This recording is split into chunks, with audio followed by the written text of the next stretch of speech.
Hello, and as you can see, I'm not in my usual context of sat in the spare room with the model railway, and that's because we've had an idea. Well, I say we, I'd better say, like, you all know me as Tom from Police Central and the other videos. This is my pal Will, and we're currently stood on a pile of coal slag near Gore Bridge. Why? Because you can see two of the abandoned railways of the Edinburgh area from up here. I've taken some tracking shots, we'll put them in next. But what we're going to do is we're going to look at the lost railways of the Lothian area and also some other areas. We're both quite into photography, so we're going to get out and photograph some landscapes and take you through them, do you a little bit of a video cast sort of thing. I'm sorry about the 158 in the background. We are within sort of throwing distance of the Borders Railway also. So this will be just sort of like an update on what we're doing every so often, and also looking at it from a photographic point of view, looking at how we're getting used to some new cameras, because Will's just bought a new one. Yep. Yeah, you want to go through what you've just bought, Will? And it's a Canon 2000D, and it's a lot more complicated than any camera I've had for a very, very long time. Yep. So I'm just trying to remember all the basics and how it all works, so it's as good a way as any to actually start off. Yeah. So basically, it's not only a guide to sort of like places you can go for a walk in the Lothian area and the more expanding areas as we go on holiday and such, because I've got trips to Germany planned, and I'm sure you've got a few trips planned as well, yes. Will? Absolutely. So we'll have photos from around the world, and the idea is getting used to a new camera, and for the people just starting out in photography, it's looking at how we can do it and what we learn along the way. So we're off to Vogrie now to just go and have a look around Vogrie, and we'll show you the pictures from there. And we'll talk through a couple of things that we find there, see what we find anything interesting, because we're actually filming this before we went. So whatever we find is a surprise to us as well, and it will be a genuine surprise. We're not making it up. No, we really so well, hope you enjoy this. This is just a little experiment from our point of view. So we'll get cracked on and we'll see what we find at Vogrie.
Right, so while Will fumbles around and changes his lenses, what I thought I'd explain, like sort of, we said we're going to look into sort of like getting into photography and stuff like that. One thing we found is you do end up with a dirty bum occasionally.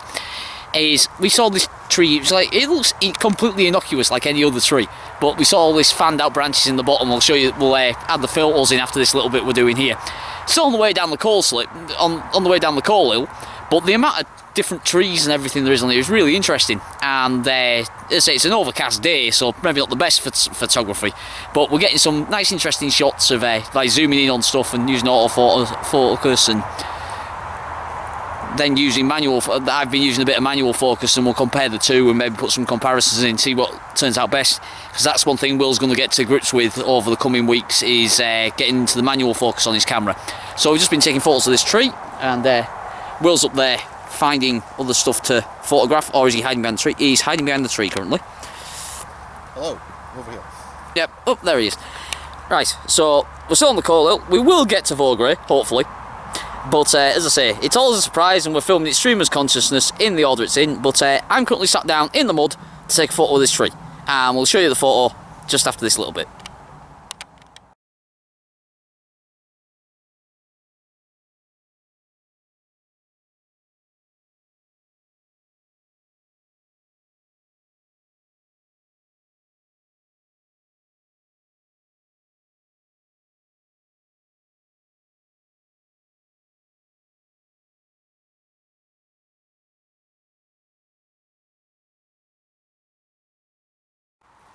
Bearings, which way? That way, or I think is actually that way. It's the only way it can be. Hang on a minute, I'm supposed to be walking with you.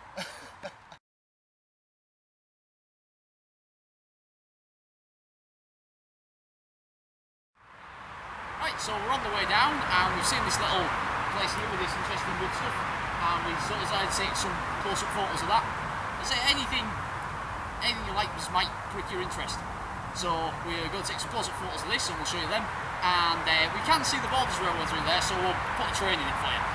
So just another quick little thing we found, and we're still sort of on the coal heap. It's behind you. It's a lot steeper than was remembered. Yes. I have to admit. Yeah. The other reason we've stopped is our legs are kind of sore. It was well worth it for the views up the top. See everything right round the area. Aye, as I say, we saw them earlier in the video, and what goes there? Vogrie, what's out there, Will? You've been there before? Lots of nature. We've got the River Esk up there as well. There's Vogrie House, just lots of amazing green, and just a really, really lovely place to explore around and walk about. So we'll go up there, we'll do some more little bits like this, and we'll get you some photos. So we'll see when we get to Vogrie.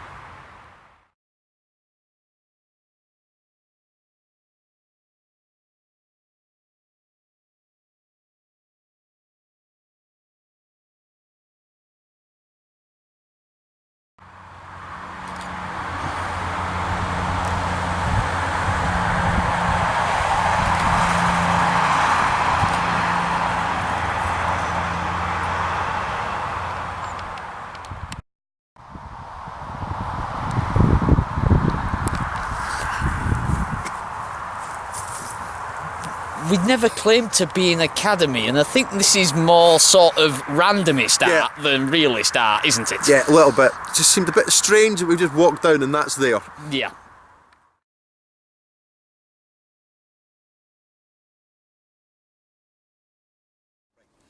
Okay, we're walking back from the Gore Glen, back to the car and back to the, on our way to Vogrie still. Come across this wall here. You want to turn around, Tom? Right. This was used by the local scout group for abseiling off of. It's a bit of a steep one, and it's a bit interesting because right at the top you've got to step down and then try and go down without, you know, having a bit of feel. There's a fence at the top which we used to tie the ropes round and ropes around the trees at the back. We had people going down commando runs and everything down this thing, into face planting into the mud and everything. It was fantastic. As you can imagine, lots of entertainment value for us there. Aye. I think it's actually where the route out of the coal mines used to come up, and where they used to go and tip. It's very possible, yeah. Because you've got stonework on the other side there as well, if you want to show that. So yeah, that's been there for as long as I can remember. A bit overgrown now. I wouldn't want to try it, but you know, get the idea. One of those little knickknacks you find that reminds you of things, eh, Will? It's incredible. It's been a long time since I've even seen that. Cool. No, I'm happy with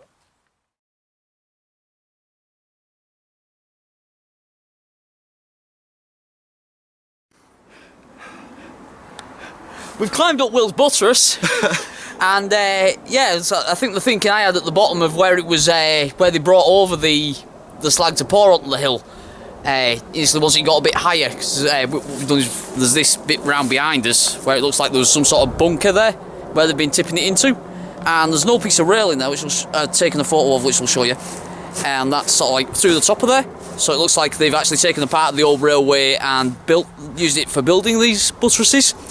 It's fenced off on the top, bit hard getting up. We recommend that you could, if you are in this area, come up the fence. I'll show you that on the map that we put into the video for this little bit of a walk. And there's a couple of beer cans around, but an interesting little relic in that hints at how the mound got here, which is always interesting to find on a walk. And Will, you were talking about how you got through, how you did your abseiling points. So, right, well, where I'm standing here, there was a big tree being cut down now. So what we do, tie the ropes round the tree here and put them right over the edge, right down here. We'd also use that one as an extra safety line over there, and possibly a bit of that post over there, just for security. Yeah. Make sure everything's nice. Had some heavy blocks, did you? Oh yes, we did. I was one of them, I think. And if you actually come and have a quick look over here, you start to see what we mean about height and why it was a little bit interesting to come off. Yeah, it's a bit daunting. And there's another piece of that rail there that I mentioned in that edge. Yeah. I mean, you can see the height from up here looking down on the path. That's the path we were on earlier, where Will was telling you about the buttress. Must be. No idea how tall it is. Never did work that one out. But yeah. About 50, 60 feet, I think. Something like that. But we keep getting distracted here, so we will get to Vogrie before the battery on the camera expires, I think, Will. Oh, we'll try to, aye. Aye. So we keep on saying see you at Vogrie, but this time we mean it's...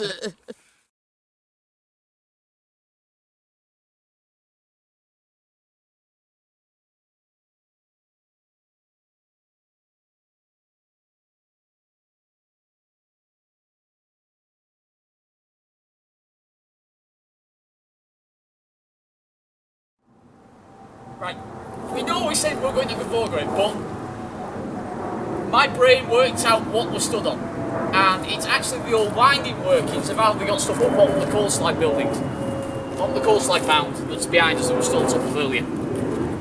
So the wagons came over what we think was probably a bridge here, and then because we looked in this, what we thought initially was a bunker, but they've actually got underneath the rubbish and everything, the wires would come out of here, so you'd have the loaded wagons coming up and empty wagons going down, or vice versa. If you actually look at how the hill is, it looks like this was actually the bottom. That makes a lot of sense. So they were actually coming down to here, and that was the return wire for the wagons going back up, so you'd have loaded ones coming down the hill to here and empty ones going back up.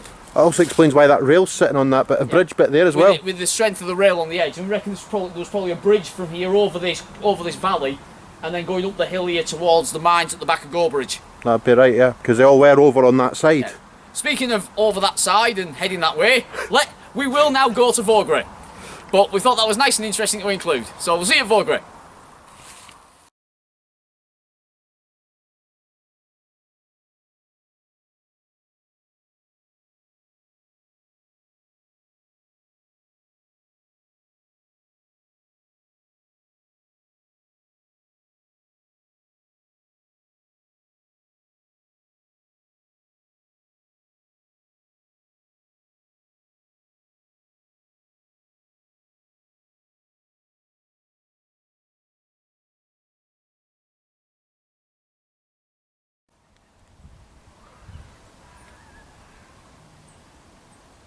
Well, we've got to Vogrie, and we said we're going to feature wildlife. And this brings up an interesting theory I have that's, well, he's not going to prove the theory anymore and I'm now filming a bin, so I'll come round on to Will. Down there. It's on the tree, Tom. Aye, he's gone over there. But, Will, see if you support my theory on this. What's that? Are robins like cats? How so? Want your attention, but only on their time? Yeah, pretty much. You've just spent, what, 5 minutes taking photographs of it. As soon as you pull the video camera out, it just went, nah, I'm away. Yeah.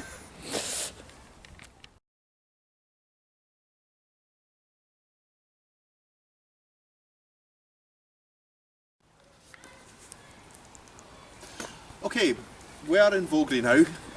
Behind Tom there's a garden, which, you know, full of plants and lovely. But the walls you can see behind me is actually a walled garden. It's where Midlothian Council, and they actually sell it at least once a year plants and fruit, veggies, everything else from.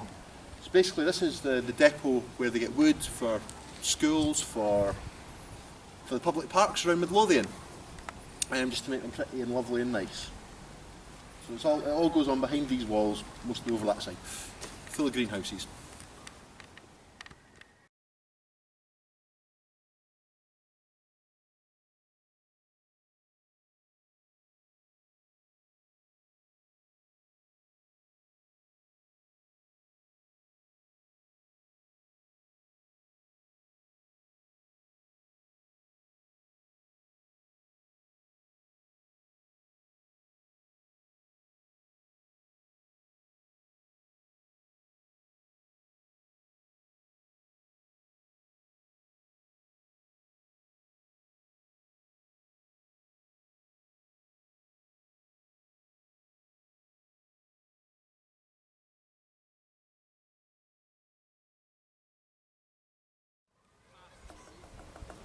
Car! Car! Yeah, we thought we found the co-presenter, but he's a bit unresponsive. But still, this is what we found in Vogrie County Park. There's just sort of like these carved little obstacle course things for the kids, which is quite cool. You know, we thought, oh, that looks a bit like a snake, and then we found it had a snake's head carved into it. But he seems a bit unresponsive, so we'll leave him here and let him eat some small children and make the place a bit quieter. And we'll move on round there and see what we find.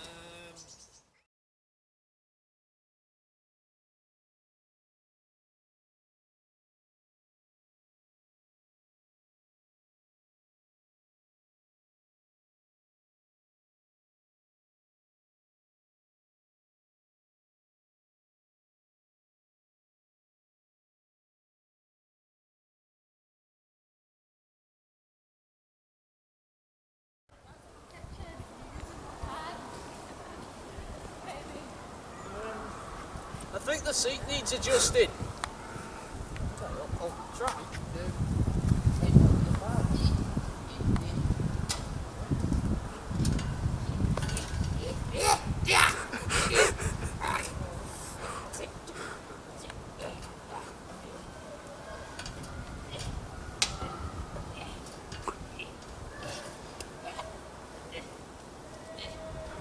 Can't reach the pedals! You can't even reach the handlebars there, can you? This ain't gonna work. No. I think we might have to use the cart to get home, Will. Maybe. Maybe.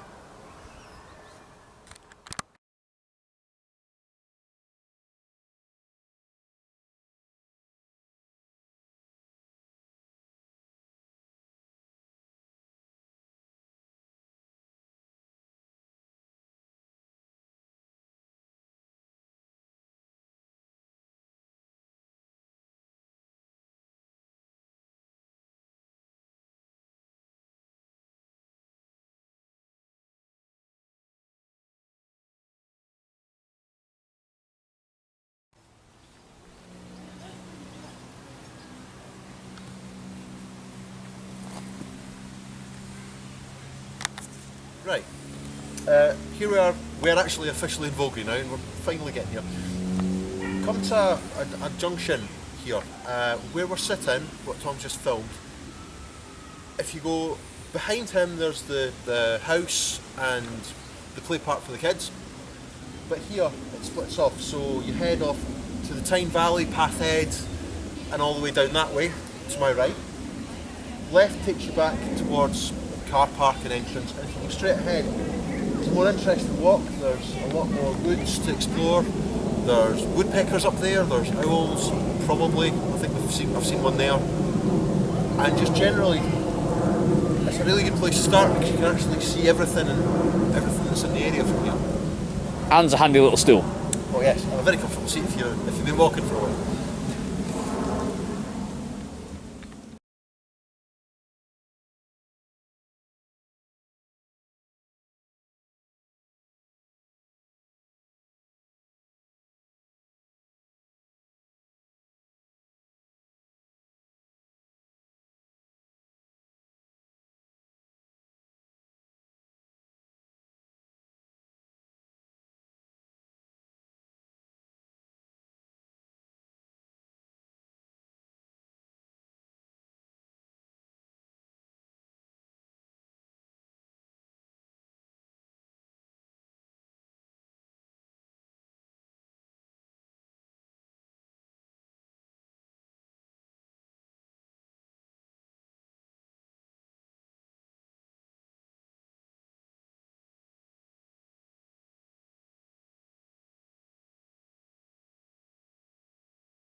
Right, so we're back in the Brum. We've been round most of the country park.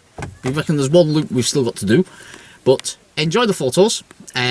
We'll wrap this one up here, and we'll no doubt find somewhere else to go with the other ones. We've got probably won't start on the coal hill next time. There's a bit of a trek up, wasn't it? No, we'll start somewhere flat next time. That'd be good. Here's a couple of lessons learned. We're going to start bringing the tripod, so I don't end up with a sore arm. And also the fact that we can both be on camera on little bits where I have to chase Will after filming him walk past. Also, like, Will's got a little bit of a gist of his manual focus stuff, but we'll look at more camera-y stuff in the next one, and we'll suss out where we're going. We don't quite know yet. So we'll see you on the next one, which we reckon probably about once a month, Will? Something like that, yeah. Aye. And we'll get on with going round, get on with doing some more wandering about and looking about, mainly in the Lothian areas, but I'm sure we'll get further afield as and when. And there will be further afield, because there's other interesting areas which are accessible by transport of various natures, yes, and all worth a visit. Yes, the ones locally we're going to do mostly that are accessible by public transport, but we are going to use Brum for most of it. You don't mind me calling it Brum, do you, man? You're not in Birmingham. We should technically call it Borough or something. Borough is probably a better name, yeah. So we'll see you on the next one, and we'll see where we go. Have fun, enjoy the new year. Hope you've recovered from the hangover. We're gonna try and inflict one now. Right, see you in a bit. Bye.